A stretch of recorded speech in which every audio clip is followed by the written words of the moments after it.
नमस्कार दोस्तों, स्वागत है आपका हमारे केमिस्ट्री चैनल अमेजिंग केमिस्ट्री वाला में। आज का हमारा टॉपिक है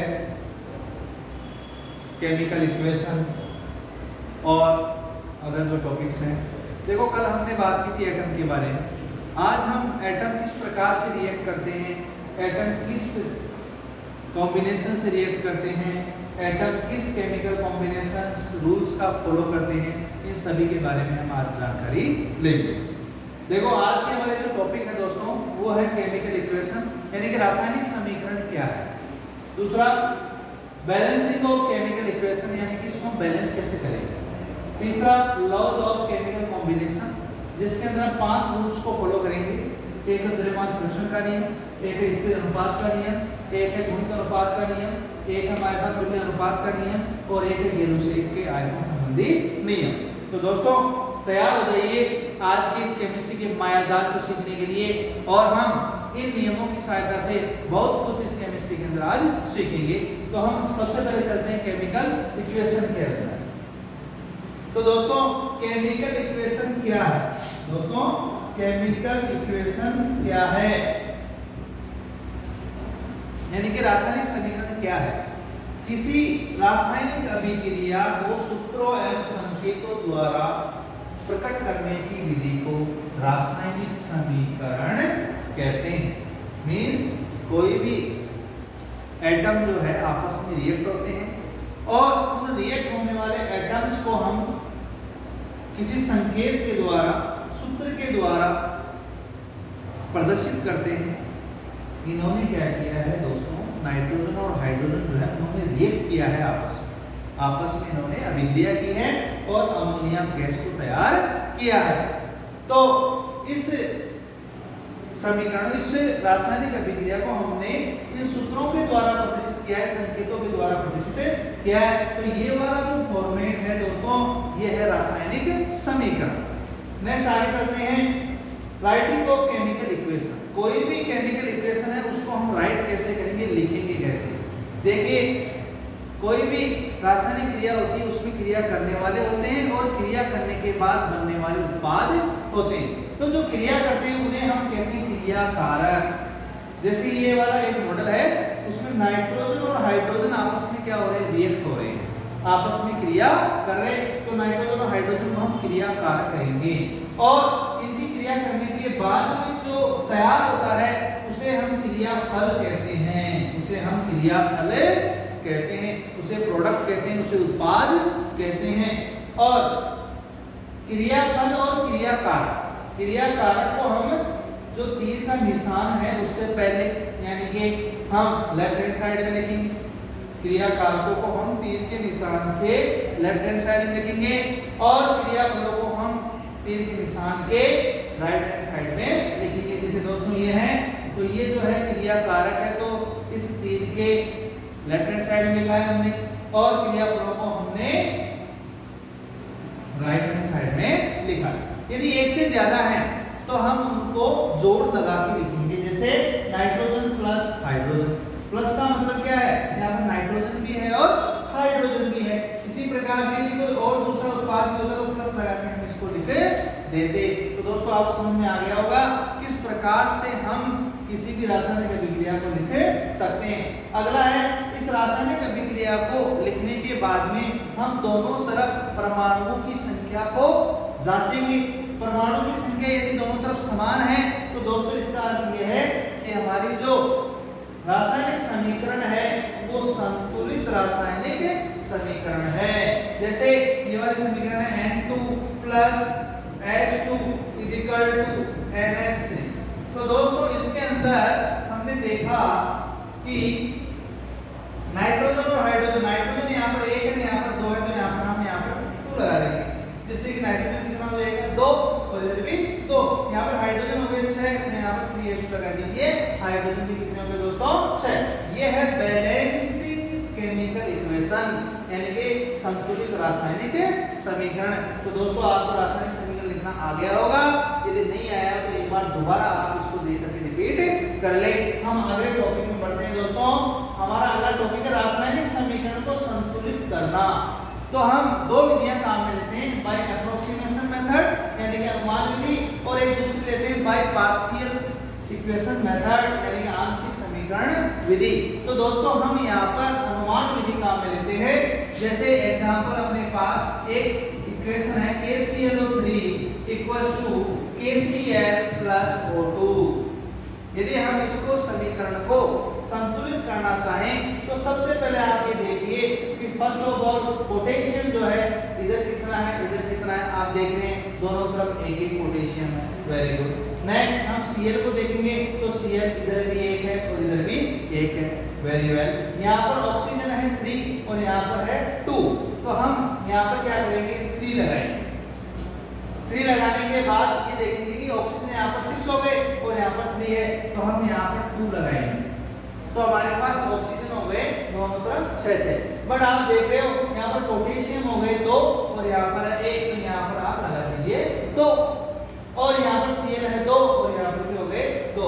तो ये वाली जो समीकरण है दोस्तों ये बैलेंस इक्वेशन है। तो आप 10th क्लास की जो किताब है उसके अंदर हिट एंड ट्रायल मेथड है, उस मेथड से हम प्रत्येक रासायनिक समीकरण को हल कर सकते हैं। इसके बारे में मैं अलग से एक वीडियो बना दूंगा जिसके अंदर आप केमिकल इक्वेशन को संतुलित कर पाएंगे। उसके अंदर हिट एंड ट्रायल मेथड हम काम में लेंगे। दोस्तों आगे बढ़ते हैं। रासायनिक समीकरण जो है उसके अंदर एटम जो है आपस में जब क्रिया करते हैं तो कौन से नियमों का पालन करते हैं, एटम जो होते हैं वो किस प्रकार से संयोग करते हैं। रासायनिक संयोग के नियम, लॉज ऑफ केमिकल कॉम्बिनेशन। हम सभी जानते हैं जो केमिकल रिएक्शन होती है उसके अंदर पुराने बंध टूट जाते हैं और नए बंध तैयार होते हैं दोस्तों। जैसे like this nitrogen plus hydrogen equal to बन गया अमोनिया। इसमें क्या हुआ है नाइट्रोजन नाइट्रोजन के बीच में बॉन्ड जो है वो पुराने वाला है वो टूटेगा, हाइड्रोजन हाइड्रोजन के बीच में जो बॉन्ड है वो पुराना है वो टूटेगा और नया बॉन्ड नाइट्रोजन और हाइड्रोजन के बीच में तैयार होगा। यही तो हमारा रासायनिक क्रिया है, यही तो हमारी क्या है रासायनिक क्रिया है। और इस रासायनिक क्रिया में प्रत्येक जो पदार्थ होता है, प्रत्येक जो एटम होता है वो एक निश्चित मात्रा में क्रिया करके यौगिक बनाता है, निश्चित मात्रा में क्रिया करके एक यौगिक तैयार करता है। अब हम कौन कौन से नियमों का पालन करें। सबसे पहला नियम है यहाँ पर द्रव्यमान संरक्षण का नियम, दूसरा स्थिर अनुपात का नियम, तीसरा है गुणित अनुपात का नियम, चौथा है तुल्य अनुपात का नियम और अगला है गैलूसे के आयतन संबंधित नियम। अब दोस्तों हम एक एक नियम के बारे में उदाहरण सहित व्याख्या करेंगे। आगे बढ़ते हैं दोस्तों। सबसे पहले हम चलते हैं द्रव्यमान संरक्षण का नियम। ये नियम आपने देखा होगा कि इसको हम अविनाशी यानी कि कोई विनाश नहीं हो रहा है, कोई नष्ट नहीं हो रहा है, इस प्रकार का नियम भी कहते हैं। द्रव्यमान संरक्षण का नियम ये है कोई चीज संरक्षित है, कोई चीज सेफ है, कोई चीज सेव है, यानी कि उसमें कोई चेंज नहीं हो रहा है। तो इस नियम को लेवासिए ने 1776 में दिया था दोस्तों, लेवासिए ने 1776 में दिया था। और ये नियम ये कहता है जब भी कोई रासायनिक परिवर्तन होता है, जब भी कोई रासायनिक क्रिया होती है उस दौरान द्रव्यमान सुरक्षित रहता है। और इसका मतलब क्या हुआ दोस्तों, द्रव्य, द्रव्य का मतलब कोई भी आपका एटम है, मैटर है, वो ना तो नष्ट किया जा सकता है ना ही उसे हम उत्पन्न कर सकते हैं, ना तो उत्पन्न कर सकते हैं और ना ही उसे नष्ट कर सकते हैं। जैसे एग्जांपल लैंडोर्फ जो थे उन्होंने इस नियम की पुष्टि की थी। उन्होंने क्या किया दोस्तों, AgNO3 लिया, सिल्वर नाइट्रेट, और उसमें NaCl डाला दोस्तों, सोडियम क्लोराइड, और तैयार हुआ यहाँ पर AgCl प्लस NaNO3। उन्होंने चेक किया कि इधर कितना द्रव्यमान है और इधर कितना द्रव्यमान है और इन दोनों का द्रव्यमान कितना है। तो दोस्तों उन्होंने चेक करके देखा कि जो श्वेत अवक्षय प्राप्त होता है AgCl का और यहाँ पर श्वेत अवक्षय प्राप्त नहीं हो रहा था। प्राप्त होने के बाद में उन्होंने जब कैलकुलेट किया तो दोनों ओर द्रव्यमान बराबर पाया गया, दोनों ओर द्रव्यमान बराबर पाया गया। इसका अर्थ ये हुआ कि द्रव्यमान ना तो नष्ट हुआ ना ही उत्पन्न हुआ। जैसे हम एक छोटा सा उदाहरण लेते हैं, N2 plus 3H2 is equal to 2NH3। यहाँ पर नाइट्रोजन जो है वो 28 ग्राम है। नाइट्रोजन का एटॉमिक मास का मैंने आपको बताया था 14 होता है, दो यहाँ पर एटम है तो 28 हो गया। इसी प्रकार से हाइड्रोजन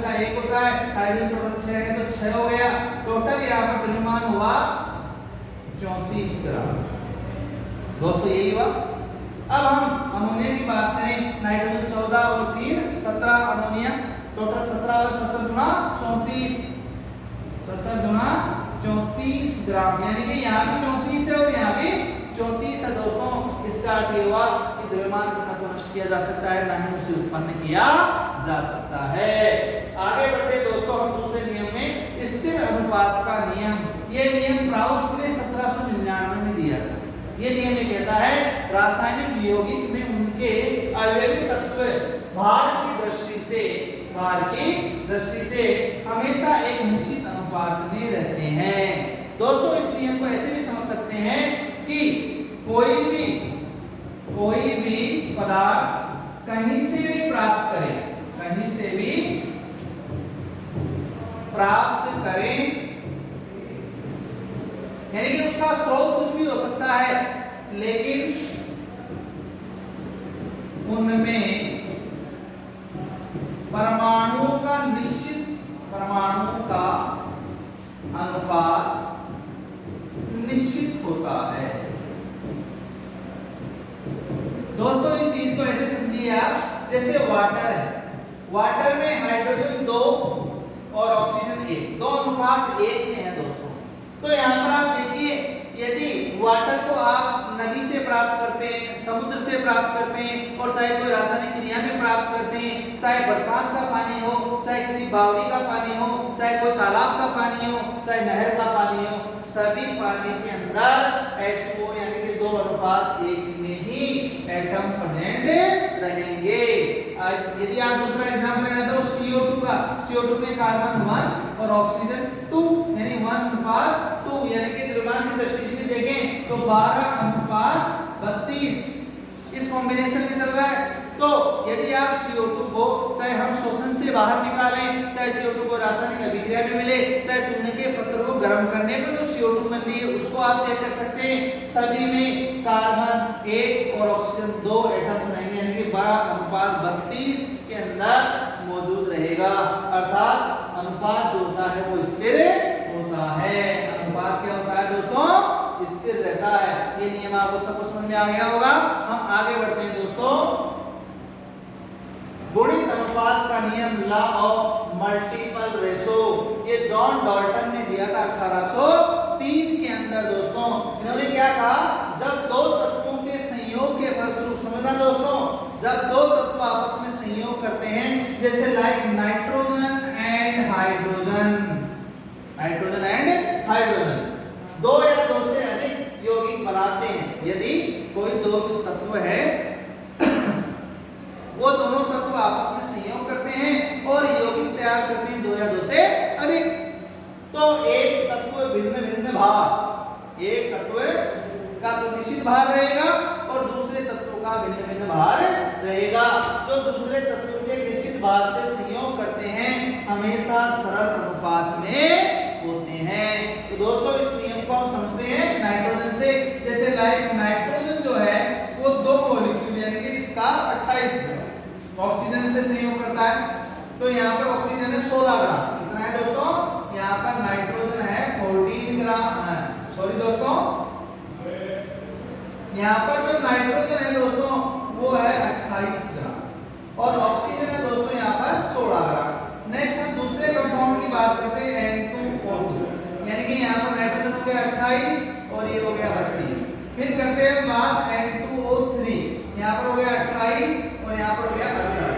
हम बात करते हैं N2O4, यहाँ पर हो गया 28 और यहाँ पर हो गया 64 ग्राम। तो यहाँ पर आप देख रहे हो दोस्तों नाइट्रोजन का निश्चित भार है 28 ग्राम और ऑक्सीजन का भार भिन्न है। दोनों तत्व मिलकर के एक से अधिक यौगिक तैयार करते हैं, जैसे N2, N2O2, N2O3, N2O4। तो हम ये देख रहे हैं जो दूसरा तत्व भिन्न भार वाला है वो जो भार है उसके वो एक सरल अनुपात में है, यानी कि 16:32:48:64, यानी कि 1:2:4:,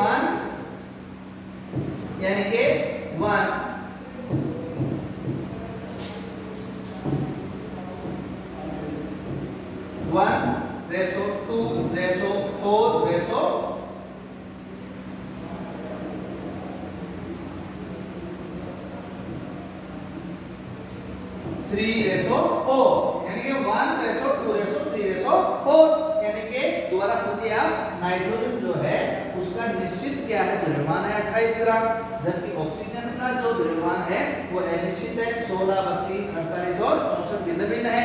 दोनों ने क्या किया, संयोग किया और अलग अलग यौगिक तैयार किए।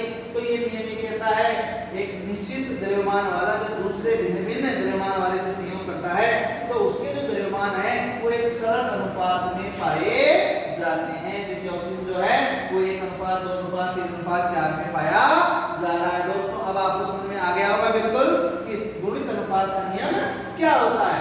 आगे बढ़ते हैं तुल्य अनुपात का नियम।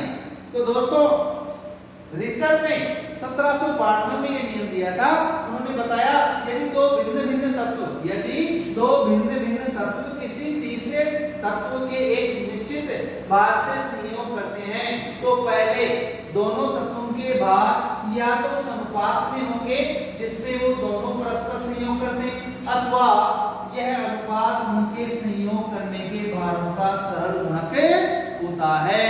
तो दोस्तों इस नियम को समझने के लिए हम यहाँ पर कार्बन, हाइड्रोजन और ऑक्सीजन लेते हैं दोस्तों। तो जैसे कार्बन और हाइड्रोजन ने बनाया दोस्तों CH4, हाइड्रोजन और ऑक्सीजन ने बनाया दोस्तों H2। कहने का मतलब दो भिन्न भिन्न तत्व कार्बन और ऑक्सीजन, इन्होंने क्या किया, हाइड्रोजन संयोग करके क्या बनाया दोस्तों CH4 और H2। निश्चित भार से संयोग करके तो पहले दोनों तत्वों के भार या तो उस अनुपात में होंगे जिसमें दोनों परस्पर संयोग करते हैं। तो इसके अंदर कार्बन है 12:4 और इसमें है 2:16। अब ये दोनों जब एक दूसरे का कॉम्बिनेशन करेंगे तो CO2 रेडी करेंगे। क्या करेंगे, CO2, और इसमें 12:32 रहेगा जो एक यह अनुपात उनके संयोग करने के भारों का क्या है, सरल अनुपात है दोस्तों। कैसा है, सरल अनुपात। देखो 12:32 है, कभी भी पॉइंट्स में नहीं आएगा या फिर दशमलव में नहीं आएगा। नेक्स्ट चलते हैं दोस्तों हम अपने लास्ट नियम की ओर, गैलुसेक का गैसीय आयतन संबंधी नियम। गैलुसेक ने 1808 में दिया था दोस्तों। उन्होंने कहा यदि किसी रासायनिक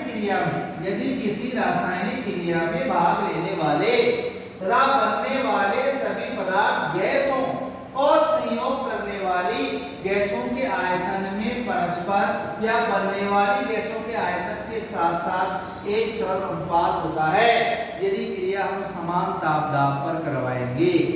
यानी कि समान तापदाब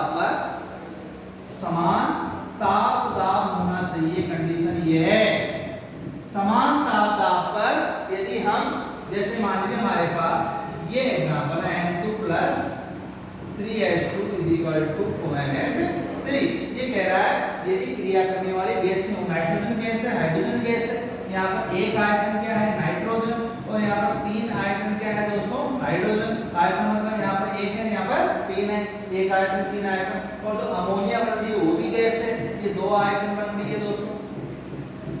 तो ये हमेशा सरल अनुपात में होंगी यदि क्रिया करने वाली गैसें हैं, और यदि उत्पाद भी गैस हो तो वो भी उनके साथ में सरल अनुपात में पाई जाती है। जैसे दोस्तों नाइट्रोजन यहाँ पर 1:3 हाइड्रोजन और 2:1 अमोनिया, जो एक सरल अनुपात है दोस्तों। तो दोस्तों आपने देखा कि हमने आज किन किन टॉपिक्स के बारे में पढ़ा दोस्तों, केमिकल इक्वेशन के बारे में, उसको बैलेंस करने के बारे में, और साथ ही हमने 500 नियमों को, लॉ ऑफ केमिकल कॉम्बिनेशन को सीख लिया है। तो दोस्तों आज की क्लास में इतना ही है और कल हम और भी शानदार टॉपिक के साथ आएंगे। तो दोस्तों आप बने रहिए हमारे वीडियो के साथ, हमारे चैनल को सब्सक्राइब कीजिए जिससे कि नए नए केमिस्ट्री की वीडियोज आपको प्राप्त हो सके। जल्दी जाइए और हमारे बेल आइकॉन को दबाइए, सब्सक्राइब कीजिए जिससे कि आपको नोटिफिकेशन मिल सके। रोजाना इसी समय पर आपको नए नए वीडियोज मिलेंगे जिससे कि आपकी केमिस्ट्री जो है वो शानदार होती जाएगी। शानदार होने का अर्थ यह है आप यदि लगातार हमारे साथ बने रहते हैं, रोज की जो क्लास है उसका वीडियो देखते हैं, तो मैं ये मानता हूँ आप शानदार केमिस्ट्री का नॉलेज ले रहे हैं और तैयारी भी तो शानदार होती जाएगी। तो दोस्तों आज के लिए इतना ही। गुड बाय दोस्तों, शानदार तरीके से आप केमिस्ट्री तैयार कीजिए। गुड बाय दोस्तों, थैंक यू वेरी मच।